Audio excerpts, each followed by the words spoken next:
Hello friends, my name is C Rajni Agarwal. आप सब लोग कैसे हो? मैं एकदम ठीक हूँ। आज मैं आप लोगों के लिए एक नई वीडियो लेकर आई हूँ। आई होप ये वीडियो आपको बहुत अच्छी लगेगी। मैंने जब यूट्यूब अपना स्टार्ट करा था तब मैंने अपनी सबसे पहली वीडियो बनाई थी जिसमें मैंने अपनी पूरी सीए जर्नी बताई थी कि क्या क्या मैंने फेस करा, कैसे मेरी सीए जर्नी रही। मेरे को 10 साल लगे और बहुत कुछ मैंने उसके अंदर बताया था। अगर आपने पहले मेरी वो वीडियो नहीं देखी तो प्लीज़ पहले उस वीडियो को देखो, तो आप इसे रिलेट कर पाओगे। क्योंकि आज मैं एक और जर्नी वीडियो लाई हूँ, बट ये मेरी पोस्ट क्वालिफिकेशन जर्नी वीडियो है। तो इसके अंदर मैं आपको ये बताऊंगी कि जब मैं सीए बनी तब मेरे साथ क्या क्या हुआ, मैंने कैसे अपनी लाइफ को आगे लेकर चली, जॉब वगैरह कैसे सर्च करी, या मैं आज किस लेवल तक पहुंच गई हूँ, सब कुछ। ताकि आप लोगों को भी ना उससे कॉन्फिडेंस मिले कि मैं उस जर्नी से गुजरने के बाद भी आज कितनी अच्छी पोजीशन पर हूँ। तो मुझे लगा ये आप लोगों के साथ शेयर करना चाहिए, बिकॉज आपको ये बहुत ज़्यादा बूस्टअप करेगा और एक आपको थोड़ा सा बताएगा कि जब हम सीए बन जाते हैं, बिसाइड हमारे मल्टीपल अटेम्प्ट्स लगे हैं, हमको आर्टिकलशिप के अंदर एक्सपीरियंस नहीं है, या हमने बहुत स्मॉल फर्म से काम करी है, या आर्टिकलशिप का एक्सपीरियंस है भी ना तो इतना अच्छा एक्सपीरियंस नहीं है कि हमें कोई जॉब मिल सके। तो मेरे साथ ये सब चीज़ें थी। मुझे 8 अटेम्प्ट लगे थे, आप पहले से जानते हो। मेरा आर्टिकलशिप एक्सपीरियंस बिल्कुल भी अच्छा नहीं था, वो भी अगर आप मेरी वीडियोस देखते हो तो आपको पता होगा। और मेरा कम्युनिकेशन स्किल्स भी बहुत ज़्यादा अच्छा नहीं था, बिकॉज मैं हिंदी मीडियम बैकग्राउंड से हूँ। सीए मैंने इंग्लिश में करी है, बट हिंदी मीडियम बैकग्राउंड से हूँ। और तो फिर मैंने कैसे ये सब कुछ मैनेज करा। तो चलो हम अपनी वीडियो ये स्टार्ट करते हैं। लेकिन वीडियो स्टार्ट करने से पहले जो बच्चे अभी अभी सीए बने हैं इस बार, और वो जॉब सर्च कर रहे हैं, तो अभी आप लोगों को शायद पता होगा कि मैंने काउंसलिंग सेशन स्टार्ट करा था। वहाँ पर मैं आप लोगों का काउंसलिंग देती हूँ, आपकी स्टडी से रिलेटेड, आपके एग्ज़ाम से रिलेटेड, आपके इंटरव्यू से रिलेटेड, या आप स्ट्रेस्ड आउट हो, आपको कोई चीज़ समझ नहीं आ रही, आपके पास कोई ऐसा दोस्त नहीं है सीए फील्ड के अंदर जिससे आप बात कर सको, अपनी क्वेरी रिजॉल्व कर सको। तो बेसिकली इन सब चीज़ों के रिगार्डिंग मैं आपसे बात करती हूँ। तो आपको अच्छा लगता है और एक हल्का भी महसूस होता है कि आपकी बात और आपको किसी ने गाइडेंस भी दी। तो ये चीज़ मैं कर रही हूँ। तो ये चीज़ करने के दौरान मुझे एक बहुत सारे बच्चों की एक मेजर प्रॉब्लम दिखी कि आजकल क्या हुआ है, जो अभी रिसेंटली सीए पास आउट हुए हैं, एक तो कैंपस के अंदर बहुत पता नहीं ये इस बार कैसे हुआ, काफ़ी सारे बच्चों को कैंपस के अंदर पहले शॉर्टलिस्ट करा गया और फिर उनका इंटरव्यू होने से पहले उनको ड्रॉप ऑफ कर दिया। और कई बच्चे ऐसे थे जिनको इंटरव्यू के लिए कोई मेल्स वगैरह नहीं आई, और कईयों का तो इंटरव्यू मतलब कंडक्ट ही नहीं हो पाया। मतलब वो 4 4 जगह शॉर्ट लिस्टेड थे, उन्होंने कंसेंट वगैरह दे दिया था, बट उनका इंटरव्यू नहीं हो पाया। तो अगर आप इस परेशानी से आपके साथ भी ये चीज़ हुई है, तो ये चीज़ सिर्फ आपके साथ नहीं हुई, बहुत सारे बच्चों से हुई है। मतलब मैं ऑलमोस्ट 50 बच्चे आपको बोल सकती हूँ जिनसे मेरी बात हुई, जिनके साथ ये सेम प्रॉब्लम फेस हो रही थी। उसके बाद एक और प्रॉब्लम बच्चों ने फेस करी कि ऑफ कैंपस भी जब वो लोग अप्लाई कर रहे हैं तो क्या हो रहा है, कॉल्स कहीं से नहीं आ रही। बहुत अप्लाई कर रहे हैं बट कॉल्स नहीं आ रही।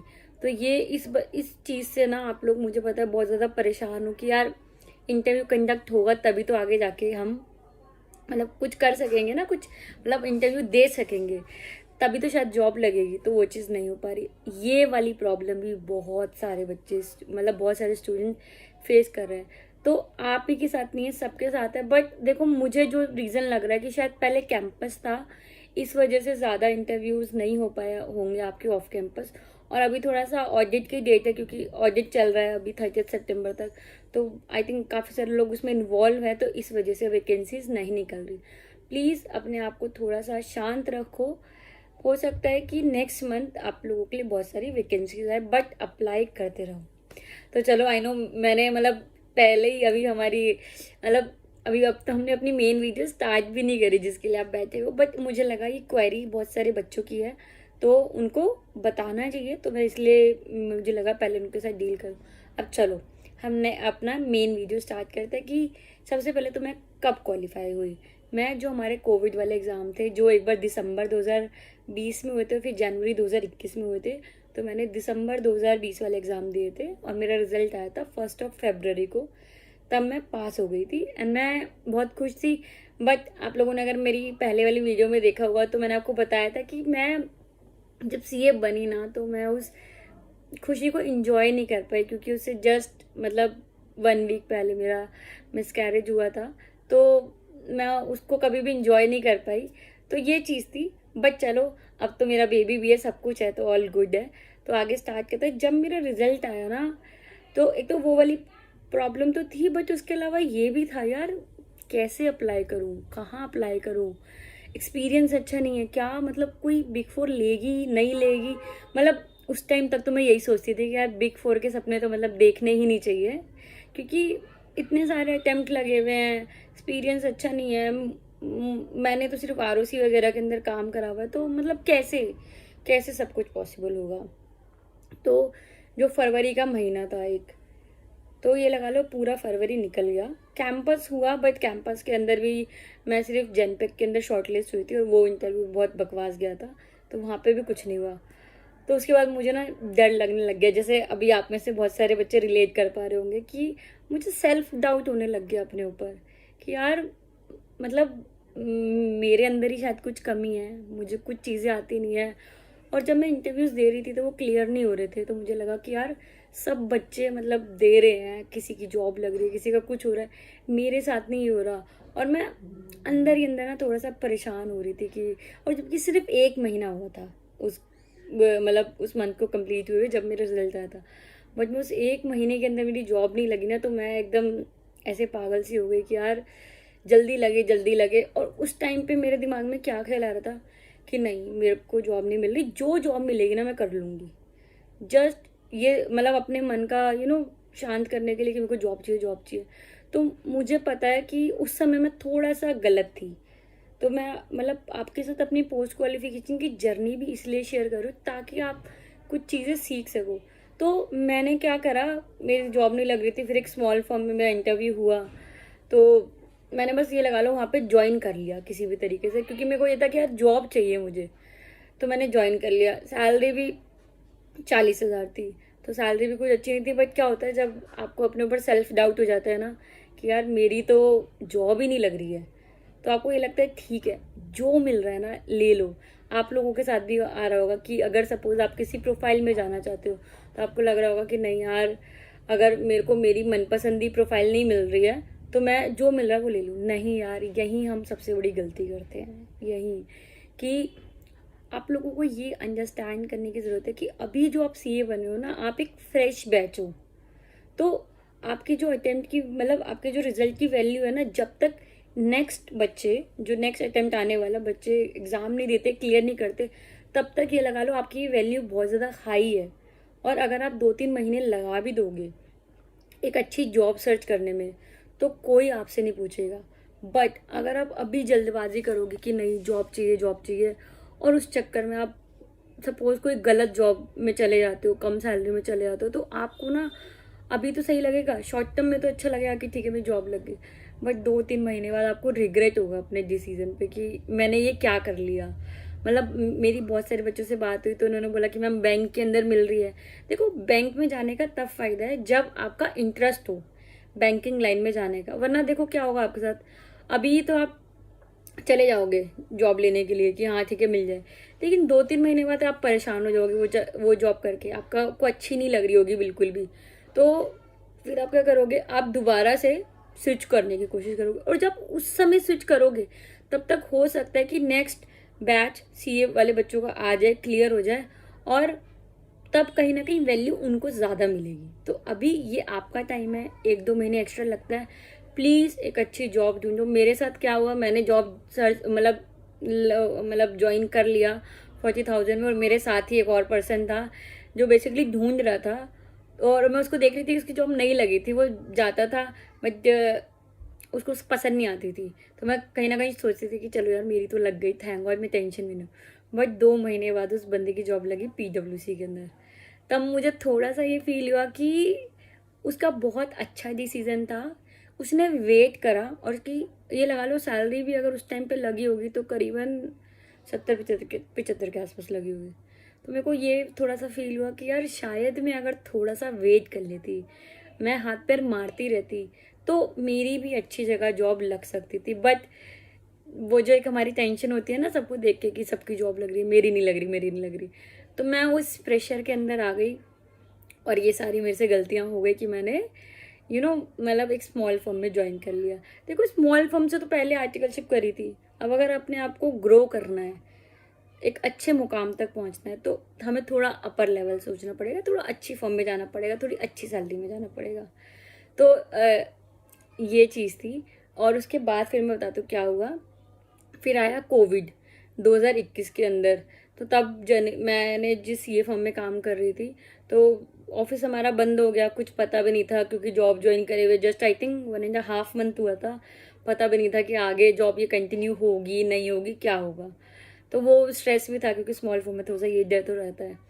फिर मैंने क्या करा, मैंने पता नहीं क्यों, मतलब एक जगह मैंने ना सीवी डाला अपना। तो वहाँ एक लड़की थी, मैं उसका नाम नहीं रिवील करूँगी, उसने मेरा सीवी देखा और उसने देखा कि मुझे 10 साल लगे हुए हैं सीए करने में, बट मैं बन गई। तो उसने मेरे से पूछा, एडवाइस करी कि मैम आप बताओ आपने कैसे मतलब ये सब कुछ फेस करा और आप फाइनली सीए बन गए। तो मैंने उसको बताई अपनी कहानी। तो वो बहुत इम्प्रेस हुई उससे कि थैंक यू, आपने मुझे बताया, मैं भी इस तरीके से फॉलो करूँगी। तो सडनली ना मेरे मतलब दिमाग में एक आइडिया क्लिक करा कि यार मतलब अगर एक लड़की जो बेसिकली सीए कर रही है, सडनली उसने मेरा ऐसे सीवी देखा कहीं पे डला हुआ और उसने उसके बेसिस से मेरे से एडवाइस ली, तो मैं क्यों ना ट्राई करती हूँ यूट्यूब पे अपनी एक वीडियो बनाऊँ जर्नी वाली। शायद और भी बच्चे हों मेरे जैसे तो वो कुछ रिलेट कर पाए। तो मैंने फर्स्ट अपनी वीडियो बनाई मई 2021 के अंदर। इनिशियली कोई व्यू नहीं था उसके अंदर, सब्सक्राइबर भी कुछ नहीं थे। तो बस मैंने डाल दी उसको कि शायद कभी कुछ हो। तो इनिशियली 1-2 महीने कोई रिस्पॉन्स नहीं आया, बट उसके बाद एक अच्छा रिस्पॉन्स आया कि लोगों को मेरी वो वीडियो पसंद आई। तो मुझे वहाँ से पता चला कि नहीं यार, आप लोग को अपना एक्सपीरियंस शेयर करना चाहिए। क्योंकि मैं हमेशा से चाहती थी कि मैं ना मतलब काउंसलिंग वाली चीज़ में मुझे बातें करना बहुत पसंद है, लोगों को एडवाइस करना, मतलब उनकी प्रॉब्लम सुनना, हमेशा से मुझे ये चीज़ बहुत अच्छी लगती है। तो जब वो मेरी एक वीडियो लोगों ने देखी और उन्होंने मतलब मैसेजेस करे कि वो मेरी जर्नी से रिलेट कर पा रहे हैं, वो सेम सिचुएशन फेस कर रहे हैं, तो मुझे लगा कि यार मुझे वीडियो बनानी चाहिए, अपना एक्सपीरियंस शेयर करना चाहिए कि शायद मेरे एक्सपीरियंस से किसी की लाइफ सुधर जाए। कोई किसी परेशानी के अंदर हो, उसको उसकी परेशानी का हल मिल जाए। तो फिर वहाँ से मतलब ये सिलसिला स्टार्ट हुआ वीडियो बनाने का। ये सब पोस्ट क्वालिफिकेशन की बात है, तो मैं मतलब जर्नी एक्सप्लेन करूँ तो ऐसे कुछ वीडियोस बनाती रही, कुछ में व्यूज़ आए, कुछ में नहीं आए। बट व्यूज़ के लिए वीडियोस नहीं बनाई थी, जिस चीज़ के लिए वीडियो बनाई थी एक्सपीरियंस देने के लिए, वो मुझे मिला। क्योंकि जब मैंने काफ़ी सारे बच्चों के अपने वीडियोस के ऊपर कमेंट्स देखे कि हाँ उनकी बहुत सारी चीज़ें रिजॉल्व हुई, तो मुझे लगा कि मेरा जो पर्पस था वीडियो बनाने का वो रिजॉल्व हुआ। तो वहीं से लगा लो मैंने काउंसलिंग सेशन स्टार्ट करा कि कई कई बच्चे होते थे जिन जो सिर्फ कमेंट करके अपनी प्रॉब्लम्स का हल नहीं कर पाते थे। तो मैंने अपना ईमेल आईडी वगैरह वहाँ पे डाल दिया ताकि जो ज़रूरतमंद बच्चा होगा उस वो मेरे से कम्युनिकेट कर सके। फिर मैं उसके साथ अपना फ़ोन नंबर शेयर कर देती थी और मैं उससे बात करती थी। तो एक टाइम ऐसा आ गया कि मैं ऑफिस जाती थी जिस सीए फर्म में मैं काम करती, और फिर वहाँ से आने के बाद मैं 3 कॉल अटेंड करती थी बच्चों से बात करने के लिए, और उस टाइम पे मैं प्रेग्नेंट थी। तो ये सब चीज़ें मैं करा करती थी उस टाइम पे। बट मेरे को खुशी इतनी होती थी कि जब बच्चों से मेरी बात हो रही होती थी कि मैम आपकी वीडियोस इतनी अच्छी है, हमें इतनी ज़्यादा इंस्पिरेशन मिलती है, तो मुझे लगता था कि यार ठीक है, मतलब वीडियो बनाना वर्थ इट है। वीडियो का कंटेंट बच्चों को मतलब इतना, मेरा जो एक्सपीरियंस है वो बच्चों को इतना अच्छा लगता है क्योंकि वो भी वही चीज़ें फेस कर रहे हैं। तो बेसिकली ये मेरी जर्नी चलती रही। फिर मैंने ऐसी वीडियोस डालना, ऐसे थोड़ा सा मेरा यूट्यूब चैनल वगैरह स्टार्ट हो गया। तो ये चीज़ें चल रही थी, प्लस मैं उस टाइम पे प्रेग्नेंट भी थी और फिर मैं जॉब भी कर रही थी, तो मैं सब कुछ ठीक चल रहा था। बट फिर अगस्त के अंदर मैंने एक और कैंपस हुआ, मैंने उसके अंदर इंटरव्यू वगैरह दिए, तो मेरा वहाँ पे कोई सिलेक्शन नहीं हुआ। बट उससे पहले मेरे दिमाग में ना एक चीज़ चल रही थी कि यार मेरे को अगर बिग फोर में जाना है तो मुझे क्या करना चाहिए, क्या करना चाहिए। तो मैं क्या करती थी कि मुझे लगा कि मुझे उसकी तैयारी करनी चाहिए। तो मैं यूट्यूब पे सर्च करती थी कि अच्छा कैसे बिग फोर में जाया जाए, या तो मैंने थोड़ा बहुत सर्च करा तो मुझे पता चला कि बिग फोर में ना स्टैट ऑडिट प्रोफाइल में ज़्यादा वैकेंसीज निकलती है। तो मुझे लगा कि मुझे स्टैट ऑडिट का एक्सपीरियंस तो बिल्कुल भी है ही नहीं, मतलब सच बता रही हूँ। उस टाइम तो मुझे ढंग से ये तक नहीं पता था कि स्टैट ऑडिट होता है क्या है, या स्टैट ऑडिट और टैक्स ऑडिट में डिफरेंस क्या होता है, और स्टैट ऑडिट कैसे करता है, क्योंकि आर्टिकलशिप में कुछ नहीं करा। तो मैं ऐसे यूट्यूब पे सर्च करती थी, शायद किसी ने वीडियो डाल रखी हो कि प्रैक्टिकली स्टैट्यूटरी ऑडिट कैसे करते हैं। तो मैं ऐसे बहुत सर्च करा करती थी। तो फाइनली मुझे एक दिन ना, जो अर्चित अग्रवाल सर है, उनकी ऑडिट मास्टर क्लास की एक वीडियो दिखी नीरज अरोड़ा सर की वेबसाइट के यूट्यूब चैनल पे। मैंने वो देखी और मैं उससे इतनी इम्प्रेस हुई। मैंने I think cash and cash equivalence वाला देखा था।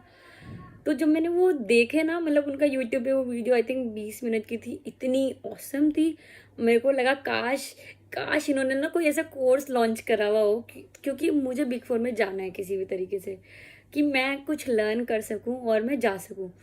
तो फाइनली मैंने जब थोड़ा सा सर्च वगैरह करा तो मुझे दिखा अर्चित अग्रवाल सर से कि उनकी एक वेबसाइट है थिंकिंग रिच, और वहाँ पे ना वो उनकी एक ऑडिट मास्टर क्लास है, तो जिसमें वो सिखाते हैं कि प्रैक्टिकली ऑडिट कैसे करते हैं। तो मुझे लगा कि यार मुझे ये लेने चाहिए। बट मेरा एक और फ्रेंड था जिसने ये क्लास ली थी, तो मैंने उसका रिसेंटली देखा था लिंक्डइन पे पोस्ट कि उसकी PwC SDC में जॉब लग गई। तो मैंने कहा यार एक बार पूछ तो लूँ कि सच में वर्थ इट भी है या नहीं, मतलब लेनी भी चाहिए या नहीं लेनी चाहिए। तो मैंने उससे पूछा, उसने बताया कि नहीं बहुत अच्छी है। तो फाइनली मैंने वो क्लास ली, और उस क्लास के अंदर इतना अच्छा एक्सपीरियंस मिला जो शायद मुझे मेरी 3 साल की आर्टिकलशिप के अंदर भी नहीं मिल सकता था। तो मैंने वो एक्सपीरियंस, मतलब मैंने वो क्लास देखी, उस क्लास में मैंने सब कुछ प्रैक्टिकली सीखा।